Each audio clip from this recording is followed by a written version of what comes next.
every generation that had nevuah, that had prophecy. And after that, it was not as common, which means instead of thousands of people in a generation, it could have been 1 or 2, 3 people in a generation. But there's always prophecy according to Torah. So then we said, why was it important to emphasize that this is being said as prophecy?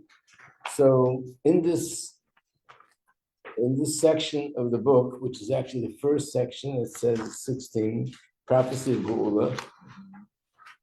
On page 5, you have Rambam. Yes? So we learned that said that prophecy has been very big people, so that means that it's like a bigger prophecy than before, if it never was lost. It means that it's starting to be more common than it was in previous generations. Like now. Yeah.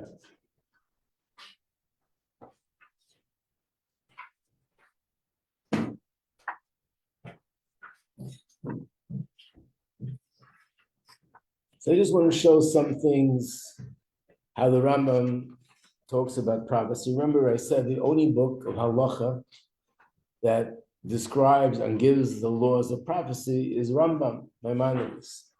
And this is in the beginning of his book. He had this one section in his book which is called Hilchos Yisodei HaTorah. I'm surprised I didn't write the translation.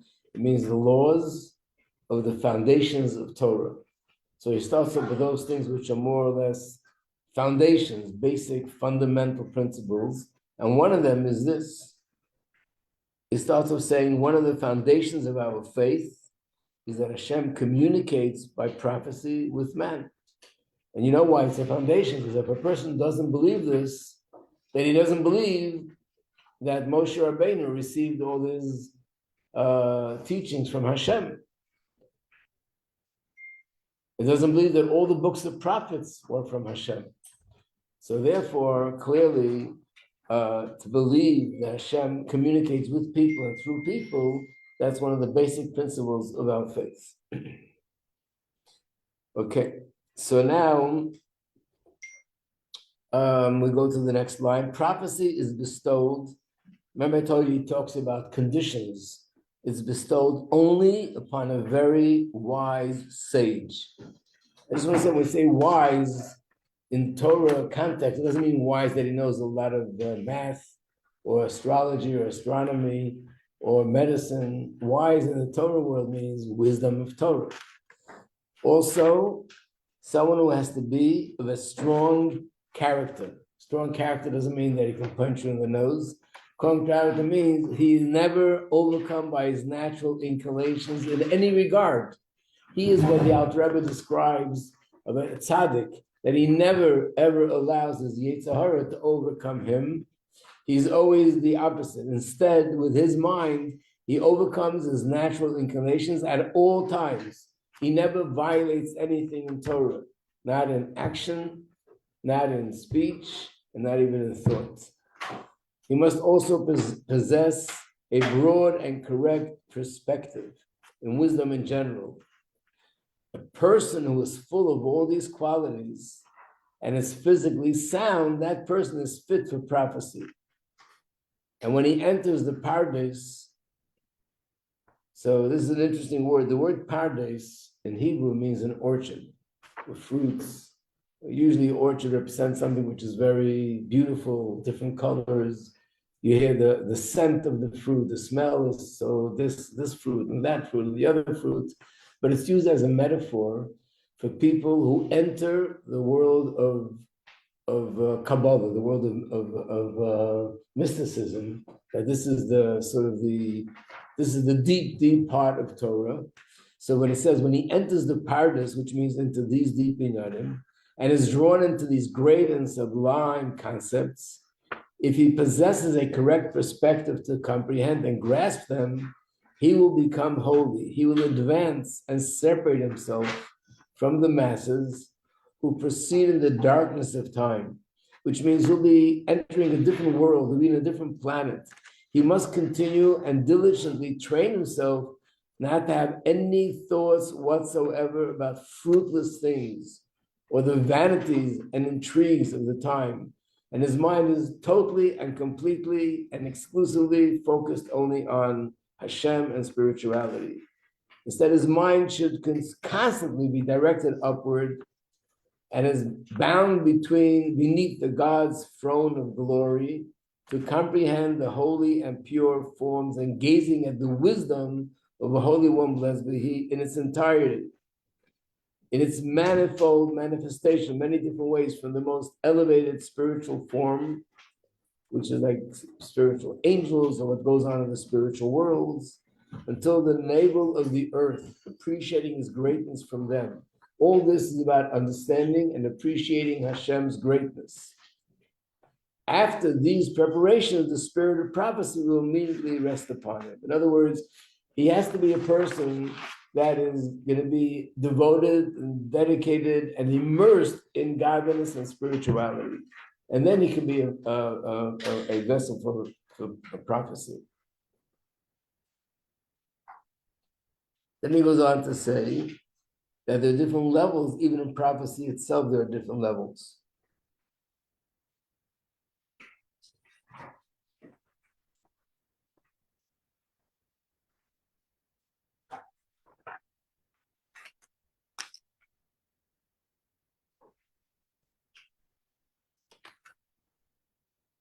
There's more to learn about this, but we're going to have a class later after Pesach, the Hasidic way of life. We'll go a little bit more into these details. What I wanted to say is there's another thing here, which I guess I didn't bring into this. So that's where the Rambam writes conditions. However, he should have written another condition, is that prophecy is only when there's a Beis Hamikdash. So clearly that's not one of the conditions. Or he should have written another condition that prophecy is only in the land of Israel, and that's outside of the land of Israel. So therefore, even though there might be such opinions somewhere, but it's definitely not the Rambam's ruling according to halacha. But there's another ruling according to halacha, and that is it possible for a prophet to prophesy and say this is going to happen, and it doesn't happen? Wait a second, maybe I do have it here. Let me just see. No, I don't. I have it somewhere else. Okay, in the other book. Basically, the question is like this. It's also in Rambam. I'm sorry. It's also in Rambam. What happens if a person comes to us and says, hello, my name is Yankel, and I'm a Navi. Everyone has to listen to me. What do? Tell them to go fly a kite, jump in the lake. Who are you? What? Is there certain questions that we can ask them? Right. That's my question. So first of all, if this person has to be a tzaddik, like the Rambam describes, that he never violates anything in Torah, not in thought, not in speech, not in action, we have to check this out first. We can't just take this person's word for it. And so the Rambam goes on, and there's another part where he explains that first we have to make sure these things are present. On top of that, we also ask him, okay, now that we verified that he's worthy and he's a person who could be a Navi because of his righteousness, then we say to him, and not every person who's righteous ends up being a prophet. So we still need to know that he's a Navi. So we say to him, if you're a Navi, prophesize to us something about the future, and we'll see if it's fulfilled or not. Then he says something that in 3 weeks from now, on Monday, Tuesday, in the afternoon, it's going to rain for 20 minutes. I'm just saying something random. And that's what happens. Still not enough. You ask him to prophesize another thing. You do this numerous times. And if you do this numerous times, and every time whatever he said about the future actually becomes true, then you know that he's a Navi. Once you know that he's a Navi, it says in the Torah, then whatever he prophesies, you can be absolutely certain and guaranteed that this will be fulfilled. Yeah. Are Nevi'im born Nevi'im, or like can someone become one, or it's like not that inclination? Right. Generally speaking, nobody's born a Navi. I mean, there is this Moshe Rabbeinu, when he was born already, it says the whole world, the whole house became filled with light. It was already a big tzaddik. He had this higher soul. But generally speaking, even when you say someone was born with an amazing soul, it means he has potential to grow up to be a giant. But there's always free choice. There's always free choice. So if someone is a Navi, it definitely is a result of his own work and his own effort. Tzaddik have a free choice? Who? Right, tzaddik. Even a tzaddik. In fact, in the first chapter of Tanya, when he introduced that every person has a godly soul and an animal soul, he starts by saying every person, whether it's a regular person or a tzaddik, everyone has a godly soul and an animal soul. So every person, even a tzaddik, has to work on his animal soul and has to overcome those struggles. And he becomes a tzaddik through making the right choices. You're not born. What? You're not born. No, when you say use the term this person was born a tzaddik, it means he was born maybe with a neshama, with a soul that has a much greater spiritual capacity, tremendous potential, but the actual become one is, so he has the ability, but to become one, he has to make the right choices. So could anyone become one, or just the people that are born with this potential to become one? So you have every person could. That's what it says in Tanya. Every person could reach the level of Beinoni. Right. Tzaddik is another level. For that, you need to have a special kind of neshama. But the neshama that every average person has could bring them to the point that at least practically they could reach a point where they're in control of thought, speech, and action. But when we use the term a real tzaddik, like those who become a navi, usually it means more beyond that. And that's something which you have to have a special soul. But even with the special soul, you have to make the right choices. But isn't it that the tzaddik doesn't even have the, like, a Yetzer Hara? No, he's born with the Yetzer Hara. He just converted to, you know, But he is in control of his Yetzer Hara, right? Yetzer Hara means an inclination to do something, and he's born with that, and he has to work on it. And eventually, he transforms it. Like in the Shema, I'll get to in a second. In the Shema, it says you should love Hashem with all your heart.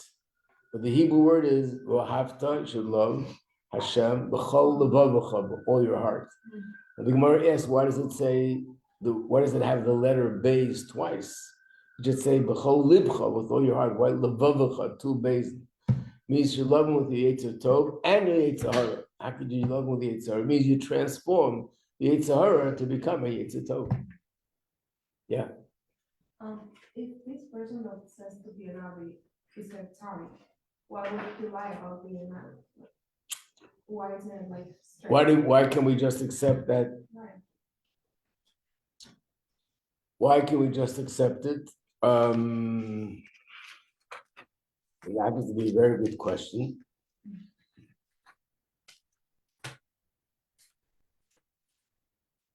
Happens to be a very good question. But maybe I don't know. Got to think about it. Because In my head, he's doesn't not make gonna die. sense that. What? In my head, it doesn't make sense that he's a tzaddik, like then he could be a Ramadan, an argument. He knows he's an argument. Right. Maybe the reason is because Bezdin, the rabbinical court, have to make a judgment based on what their eyes can see. So maybe to say that he's a Navi, that he's a true prophet, there has to be something physical happening that to the eyes of the rabbinical court, they can see that he is actually a Navi. So he has to do something which demonstrates prophecy. Either man or woman could become a prophet. Yes. Chana was a prophet, Devorah was a prophet, Miriam was a prophetess, Sarah, Rivka, Rachel, Leah, they were all prophets. They were all women, and they said righteous women, and they were prophets. Also, in a person's entire life, maybe just some period of time can be prophet, and some other time it's not so sensitive to Hashem. That what? Like, for example, a person's the whole life, the entire life, it possible only have some certain time, like profit, and then other time become not so sensitive to Hashem, become the second of others? Everything is possible because human beings have free choice. Yeah, so everything is possible. In fact, it says in Chumash that Hashem attached his name to tzaddikim, like it says, the God of Abraham, the God of Yitzchak, the God of Yaakov. So there's a Rashi in Chumash that says that Hashem only attaches his name to a tzaddik during his lifetime. I mean, the opposite, only after his lifetime, not during his lifetime. Because what if he slips? How can Hashem attach his name to someone that slipped? So basically, yes, people have free choice, even tzaddikim, and therefore, generally Hashem doesn't do that. In fact, there is a story in Gemara of someone called Yechanan Kohen Gadol. He was a tzaddik, and he was a high priest, and he served as a high priest for 80 years. 80 years. That means he might have been over 100 years old for sure, because I'm sure he didn't become a high priest at age 1. And after 80 years of doing the service of a high priest, it says that he deviated from Torah, and it led him to lose his life. What? Yeah. So I guess what it means to say you always have to be on the guard. When a person says, "Okay, I don't have to be afraid of my Yetzer Hara, I got it." That's the beginning of trouble. We always have to be on guard, so to speak. We can't let down our guard. And when a person lets down their guard, they become vulnerable. So it means a person in the entire life, in his entire life, some certain time, he could be very holy, and some certain time he may become secular, and then Hashem will not tell him anything. Right? Everything is possible, right? So once a person is a Navi, there's another mitzvah. That all these tests that we test him is only in order to establish that he's a Navi. Once he passes all those tests, then what does it say in the Torah? Then you have a mitzvah to listen to whatever he says, because that means that he's telling you this is the words of Hashem that I'm giving over. So in fact, anything a Navi says is like Hashem is speaking to you or to us as a community and telling us to do something that we need to do. And if he says something about the future, we should trust him because Hashem is the one who's saying this is going to happen in the future. But the question is, maybe things could change and Hashem will change the plan. So this is the words of the Rambam. I didn't make a copy of that page, but the Rambam writes, if the prophet prophesizes about the future that something negative is going to happen, that could change because we can do tshuva and it could change. But if he prophesies that something positive is going to happen, that cannot change.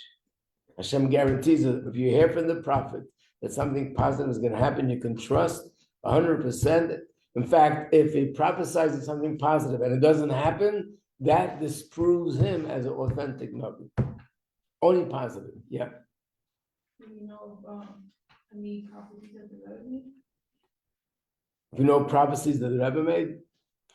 I mean, over the years, there are hundreds of stories of situations, both personal and communal.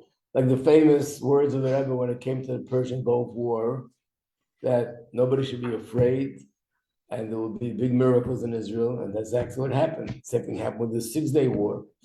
And many people, on a personal level, there's so many stories in people's lives where the Rebbe told them in advance what they should do or what they shouldn't do. I just told the story yesterday. Was that yesterday with Sharon? Yeah, I think I mentioned it. Where the Rebbe told him not to go on the plane, even though he didn't spell out that this is the way it is.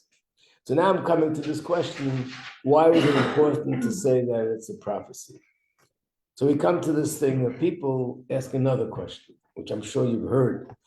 Even though the Rebbe spoke about Moshiach coming and said that it's imminent and said this so many times, but don't we have a history of the past that there were great tzaddikim, really righteous people, giants of spiritual giants, that also spoke about certain times that Moshiach would come, and it didn't happen. And when it didn't happen, they explained that it was a time that was conducive for Mashiach to come, which means a window and opportunity opened up. Had we taken advantage of that moment, that could have been the time for Mashiach to be here. Because we didn't take advantage, or we did something that was the opposite, it interfered with the process and it didn't actually happen. For example, Rambam himself wrote in a certain book that during his lifetime was a time for Mashiach. The Arizal said about his time, and recorded Ramban, Rashi, Reb Saadia Gaon, and a lot of great Torah scholars and great Torah leaders. It was called in Hebrew, it's called a kates. They gave a designated time, and it didn't happen. And they later explained that it was meant to happen, it was supposed to happen, but we didn't deserve that it should actually happen. What does that mean? It means that when they gave a time, they weren't saying conclusively, this is it. They were saying, this is a time that's now conducive for Mashiach's coming more than any other time. And they said it in order to encourage us to improve, to enhance our observance of Torah and mitzvahs, so we could actually make it happen. And there's an example, and that is that in the Alter Rebbe writes somewhere that in the year 1848 is a kates. That means that's a date related to Mashiach's coming. So when that time came, 1848, the Rebbe at the time was the Tzemach Tzedek, the third Rebbe of Chabad. His son, who later became the fourth Rebbe of Chabad, known as the Rabbi Majeski, said to his father, it's 1848. The Alter Rebbe said this was a case. It didn't happen. So the Tzemach Tzedek answered him, don't you realize this year the Likutei Torah was printed? Likutei Torah is a very thick book with hundreds, but almost 100 of Maimorim, of Chassidus from the Alter Rebbe that were printed for the first time. And this is, Gadol is being revealed in the world. So Rabbi Majeski said, that's okay, but we want Mashiach physically. We want to go to Israel, we want the Beis HaMikdash, we want the Golos to end. And of course, the Tzemach Tzedek, you're right, that's what we want. But what does it mean? It means it was a designated time for Mashiach. Because we didn't merit, for whatever reason, that should actually happen in actuality, it happened in more of a spiritual way. So maybe the Rebbe gave us all these blessings. The Rebbe gave us all these, statements about that this is the time, but maybe we blew it. Maybe we missed the boat, and maybe we didn't take advantage of the opportunity. And it's happening in some sort of spiritual way, but not actual. This is the Yetzer Hara's argument. To answer that question, the Rebbe said something which changed the whole picture. That's one word. The word was that I'm telling you this as a prophecy. And once it's pronounced as a prophecy, there's no way that it's irreversible, it can't be changed. And then the Rebbe makes a reference to a mimer from the Alter Rebbe, where the Alter Rebbe asked this question. And that is, how could it be that someone like Reb Shimon Bar Yochai, the author of the Zohar, who could think of a tzaddik greater than that, gave a designated time for Mashiach, and it didn't happen? The Arizal gave a time for Mashiach, and it didn't happen. And these are not just people who were Torah scholars, they were also spiritual giants. They knew what's going on in the spiritual realm, and they made such statements, and it still didn't happen. How do you explain it? So I'll explain to you what the Alter Rebbe says, and then we'll understand how a prophecy is different. Okay, we have to do some erasing over here. Let's see. Can't erase Moshiach. Can't erase Kava. Okay, milk is over here.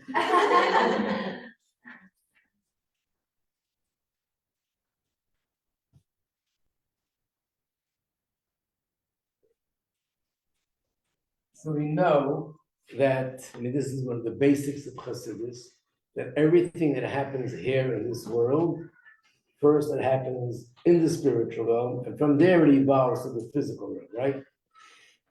So generally speaking, there are four worlds. One 2, 3, 4. This is the world of, I'm going to make just one letter, Atzilus. This is the world of Bria. This is the world of Yetzirah. And this is the lowest world, the world of Asiya, which is our world. So today there's going to be warm weather. Tomorrow it's supposed to be close to 80, 76 or something. So is it because the sun is giving us a lot of warmth, or Hashem made it happen? Hashem is going to make it happen. That means that up here in the world of Atzilus, in the spiritual world, something spiritual what is going to be revealed tomorrow. How do they know what Hashem is going to do tomorrow in the spiritual world? They don't know. They know what's going to happen down here. But if it happens down here, that means something happened over here. And from here it evolves and evolves and evolves and evolves and evolves and evolves and evolves. And down here, it's going to be a nice bright sun. If it rains, same thing. If there's a volcano, if there's a earthquake, if there's a hurricane, it also means that something happened up here. And up here it's something spiritual, but it evolves and evolves and evolves until it becomes physical. And the physical thing is whatever it is, chesed, and gevura, and so on. So the same thing is with Moshiach. When a tzaddik says that in this year will desiccates, that means they see something up here in the spiritual world about Mashiach's coming. And they're also able to calculate based on what they see that it'll happen in the period of 20 years or 30 years, or sometimes there's some that wrote things will happen in 300 years, which means whatever they see and wherever they see it, they understand that from that place where they saw Mashiach, it'll evolve from there and it'll be here in 300 years from whenever they saw whatever they saw. Moshiach is already happening up there. Right, up there they see Mashiach. Up there they see Mashiach in progress. So they calculate based on that it's going to be down here at a certain time. Which means, imagine you have a friend that's on an airplane. And the friend is talking to you and says, I'm going to drop something from this plane as I pass over this spot. So in approximately 5 minutes, you'll probably see this, whatever it is, fall on the floor. It's going to come down. Just like a person jumps out of a plane. How long does it take till he lands on the ground? Depends how high, depends how fast, depends on a lot of things. But you can calculate that at a certain this time, he's going to land. So basically, that's what it's about. So how is it possible that a tzaddik says, I see it evolving, and it doesn't happen? So the answer is, think of an analogy. If you're standing on top of the Empire State Building, and you drop a ball, and again, you send a message to someone that's down on the sidewalk, and you say, in 2 minutes, there's going to be a green ball that's going to hit the ground. And sure enough, 2 minutes later, there's a green ball. It's not a prophet. He dropped the ball, and he knows that it takes 2 minutes, so in 2 minutes, it's going to hit the ground. What if he says, I just dropped the ball, in 2 minutes, a green ball is going to hit the ground. You wait 1 minute, 2 minutes, 3 minutes, 5 minutes, nothing happened. Was he lying? No. So what happened? On the 50th floor, somebody stuck out a big basket. And the ball fell in the basket. He took it into his office. So it never landed on the ground. In other words, it did begin, the process began, but someone blocked it in the middle. And therefore it never came down. And that's what happens here spiritually as well. Remember, maybe some of you remember when we learned about this on Rosh Hashanah, that when we ask Hashem on Rosh Hashanah for a bracha, for a good year, also the same thing. Not only are we asking for a good year, we're asking for whatever bracha we get today, it should evolve and manifest in food, health, a home, happiness. In the physical sense, it shouldn't get stuck somewhere up there and be blocked from continuing in the process. Yeah. It can only be blocked from the word of the Asiya, or it can be blocked in Yetzirah and Bria. Yeah, it could be blocked in the middle as well. In other words, at a certain point, it could freeze, doesn't continue. But is it really our fault, or it can be something else? It could be something else. It could be Hashem's reasons for whatever. And it could also be that something happened which makes us not deserving of it. It could also be in the positive. God forbid, if Chas v'Shalom in heaven it was decreed that this year a person is going to lose all his money. And at the end, nothing happened. Why? Because that negative decree also is evolving. And then he did something positive or he did tshuva. And as a result of that, that froze and nothing happened to him down here. So really, the main bracha we want for us is what's going to happen down here. And that's the same thing with Mashiach. So, if that's the case, where do we go from here? In that minor, the Alter Rebbe, he writes, however, when something is pronounced by a Navi as a prophecy, there's nothing that can block it. That's something, if it'll ever happen, all these people, all these great tzaddikim, when spoke about the future, they never pronounced it as a prophecy. But if it'll ever be pronounced as a prophecy, you can be guaranteed that it's going to be irreversible. Because it says in the Torah that when a Navi said something, it has to happen. Hashem is the guarantee and he's the backup for a Navi. Whatever he says is going to happen. And if it doesn't happen, it proves that he's not a true Navi. If it's a true Navi, it has to happen. So by saying these words, therefore the prophecy that Mashiach is coming imminently is with absolute certainty, because this is once it's pronounced as a prophecy, it's irreversible. That's number one. Number two, I want to remind you that what we learned before, and we'll learn more things like that, the Rebbe is not only telling us what's going to happen, the Rebbe is basically telling us it's already happening. There are changes in the world that never happened in thousands of years, and they're happening now. It's already the process of redemption unfolding in front of our eyes. So if, for example, when it says when Moshiach comes, all the Jews will go to Israel, we see now something that didn't happen in 2,000 years. 2,000 years is a little bit of a pretty, I would say, a long period of time. For 2,000 years, it didn't happen, and now it's happening. That thousands and tens of thousands, hundreds of thousands of Jews from all over the world coming to settle in Eretz Yisrael. This is the beginning. We're watching this process happening. The miracles that are happening in Israel, whoever knows what's going on in Israel realizes that there are miracles happening on a daily basis. And the miracles, the Rebbe said, these are the miracles that the Torah talks about, that before Mashiach comes, we're going to see incredible miracles.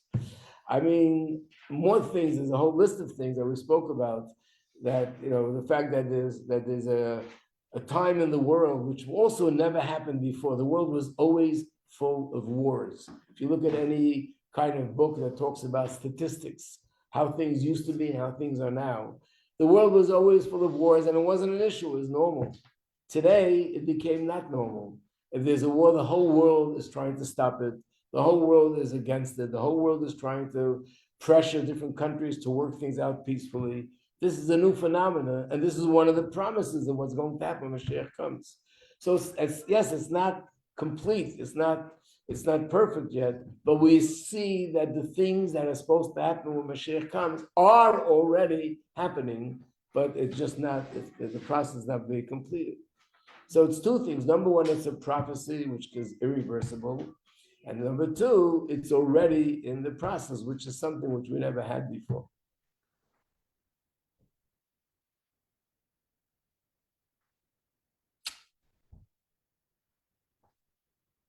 We mentioned the other day about the 7 mitzvahs of Noach. It never happened before. 2,000 years, it never happened that non-Jews were interested in keeping the 7 mitzvahs, or that they even appreciated that we would tell them about the 7 mitzvahs. So what we see, this is a manifestation of the process of Mashiach unfolding.